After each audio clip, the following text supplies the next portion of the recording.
Before we begin, I would just like to acknowledge that I am zooming in here today from the traditional, ancestral, and unceded territory of the Musqueam, Squamish, and Tsleil-Waututh First Nations, also known as Vancouver.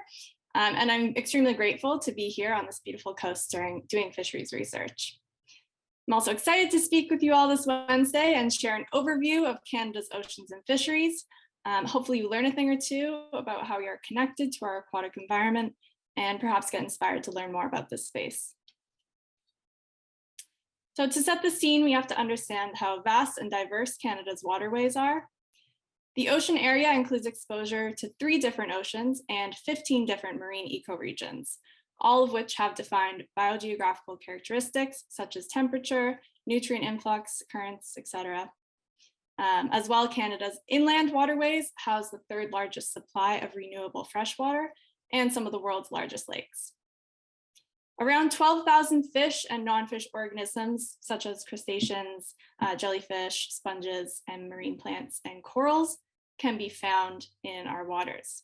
And this is just a map I grabbed from the Half Earth Project, which shows the species density. So you can see there's quite a few species on the Atlantic coast and more concentrated along the coastal Pacific as well. Fishing is often a social activity, and the relationship between fishers, fish, and coastal communities has cultural and spiritual importance. Subsistence fisheries are socially embedded, where harvest is shared within communities. And these exchanges are the foundation of many Indigenous cultures and coastal communities.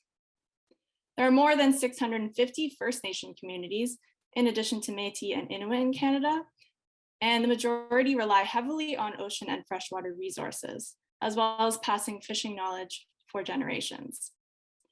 Cultures focus on sustainable use for generations to come and achieve nutritional standards of well-being, as well as the importance of well-being for people, but also for place and for fish. The right to fish for subsistence and ceremonial purposes is recognized by the Canadian government since the 1990s. In terms of the economic space for oceans and inland waterways, the exclusive economic zone is one of the largest in the world, spanning around 6 million kilometers squared.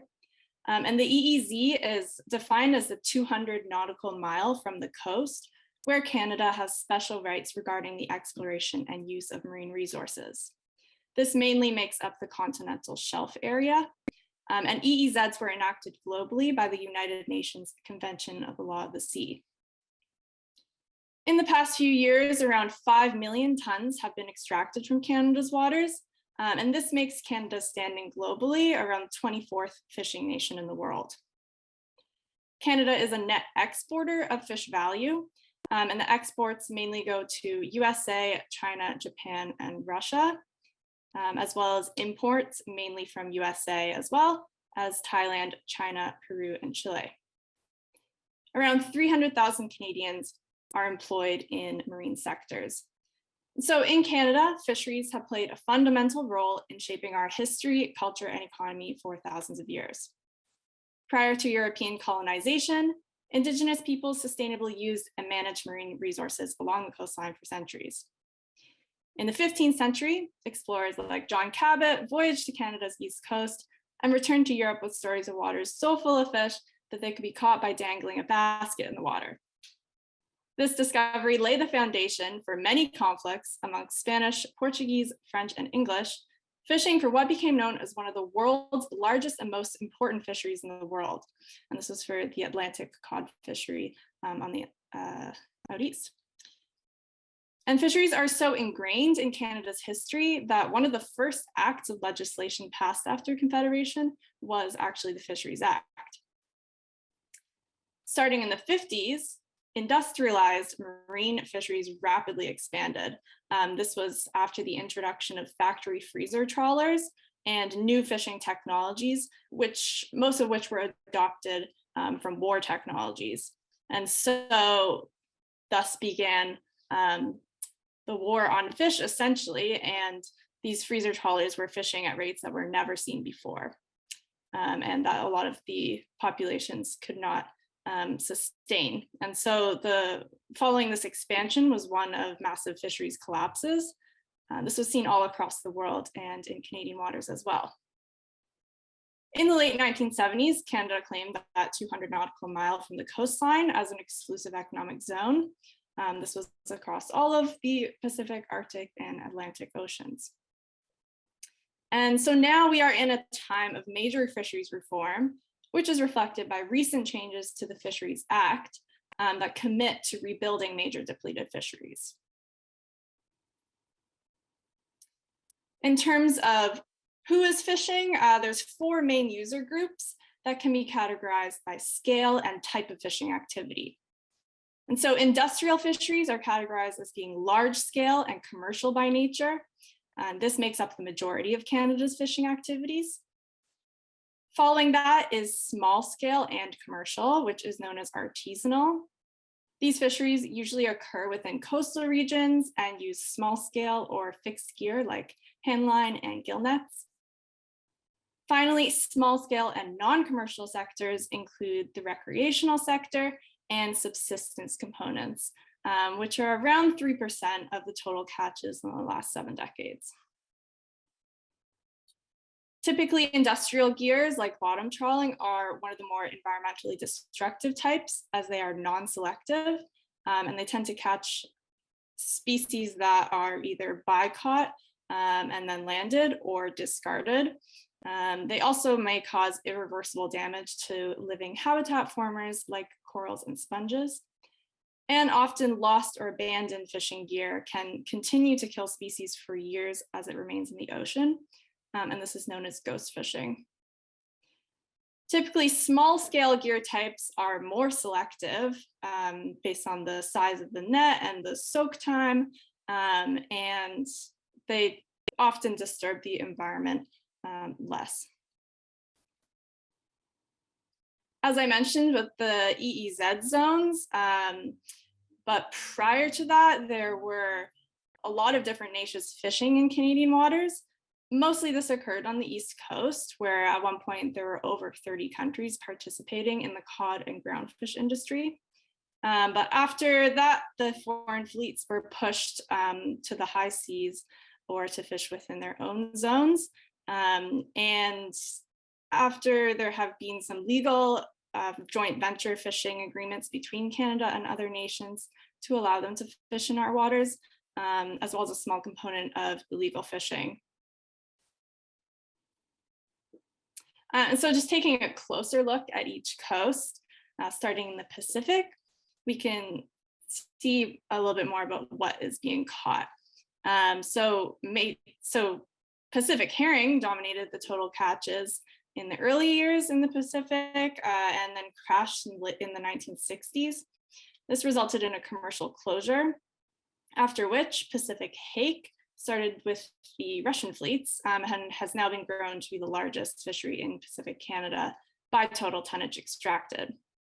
There's also joint venture agreements between Canada and other countries like the US that are targeting hake as well as rockfish. And of course, salmon species are a major component of Pacific catches, as well as 54 other taxa. Atlantic cod is one of the more iconic species that drove to the development of other groundfish fisheries. There's also over 1,000 other taxonomic groups that are either caught or discarded in this area. Catches peaked in 1968 at almost 6 million tons in 1 year. And this coincides with the height of the groundfish industry, where all of those countries were fishing in Canada and using large factory freezer trawlers and with openly discarding non-targeted catches with minimal documentation.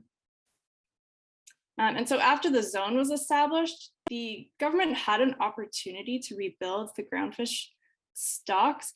However, instead, the government subsidized an expansion of the Canadian inshore fleet, which increased its catches and ultimately led to a collapse in the 90s and a closure of many of these fisheries, as well as a moratorium on one of the largest food fisheries which was the northern stock of Atlantic cod. Now, the majority of catches are coming from invertebrates like lobster and crab, which is an example of fishing down the marine food web. This is a phenomenon where we keep fishing smaller and lower trophic level species as larger high trophic level species become depleted over time. Canada plays an important role in the domestic and international market. It's one of the top 10 leading export countries of fish products, where around 80% of landed fish are exported.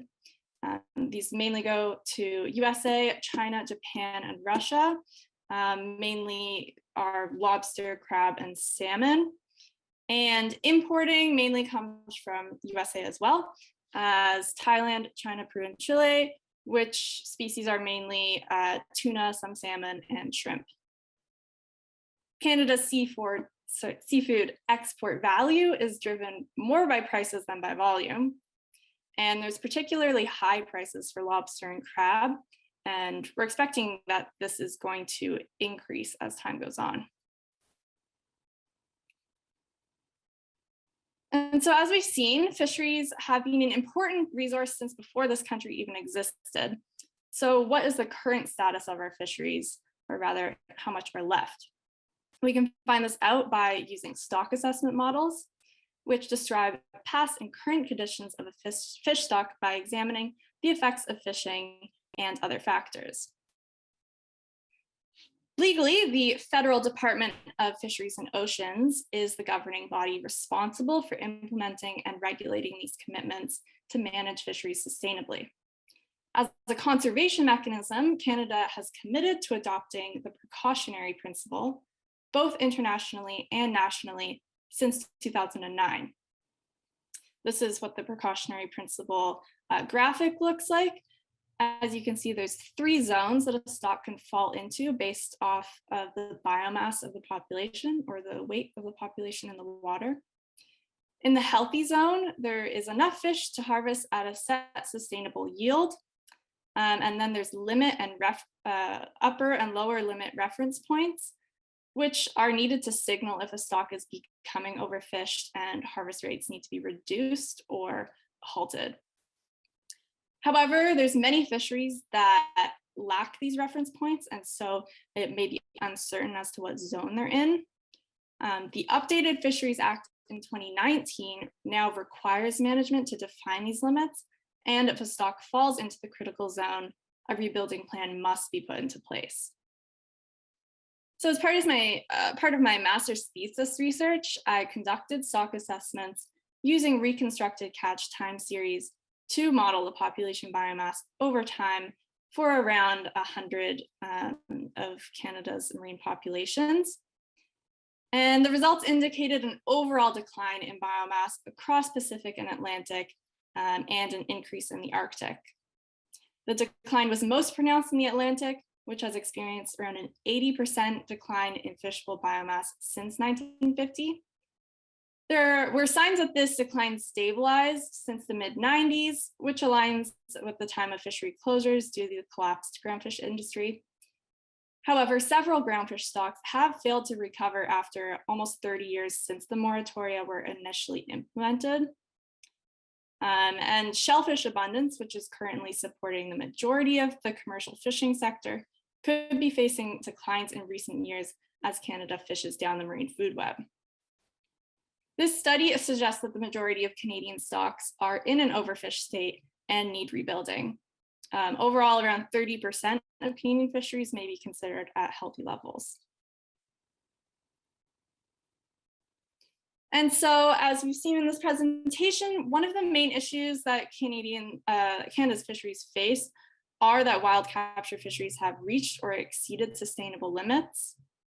As well, there's fishing down the marine food web occurring, and this type of overfishing can impact entire ecosystems. It can change the size of fish remaining, as well as how they reproduce and the speed at which they mature. When too many fish are taken out of the ocean, it can create an imbalance that erodes food webs and leads to a loss of important marine life, including other non-targeted vulnerable species.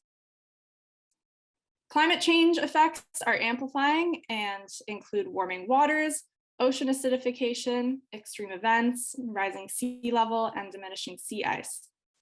This can lead to shifts in fish distribution, increased competition for prey and habitat, and threaten biological functioning. As well, there's compound negative effects for the economy and coastal communities. Pollution, waste, and environmental degradation are also harmful to fisheries and coastal communities, as well as heavily impacting the tourism sector. I also wanted to touch on harmful subsidies, which is where governments may be subsidizing unprofitable fisheries, which often leads to an expansion of the fishing fleet and overfishing, overcapacity. Finally, illegal, unregulated, or unreported fishing can render all good management ineffective if it's not taken into account and monitored effectively. Now, I know I touched on a lot of the issues, but there's also a lot of exciting solutions going on, primarily focusing on rebuilding depleted fisheries. Thanks to the new Fisheries Act, this is now part of the legal framework in Canada. And so we need to be using science-based plans to set those reference points and quota limits. There's also other management strategies such as catch restrictions or capacity reduction, which means reducing the fleet size that's out on the waters by vessel buyback programs, or also short or long-term closures. I also have this map here from Canadian Geographic showing marine protected areas as of 2018. But in 2010, Canada committed to conserving 10% of coastal and marine areas through effectively managed networks of protected areas by 2020. This target was met, and a new commitment was made to protect 25% by 2025. As well, one of the main threats to the oceans and the world in general would be we need to have more climate adaptation and mitigation. Having fish stocks that are rebuilt will be more resilient to climate change if all those combined stresses from overfishing and habitat degradation and pollution are minimized.